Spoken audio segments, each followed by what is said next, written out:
On December 20th, 2025, a motorcycle accident occurred around 9:15 p.m. on Interstate 635 in Dallas, near Marsh Lane.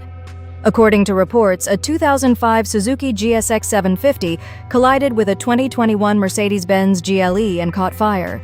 The Suzuki rider, identified as 24-year-old Jalijah Montez Craine, died from injuries sustained in the crash.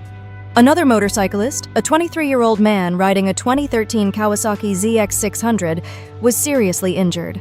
The three people in the Mercedes SUV were not hurt. No further details have been released.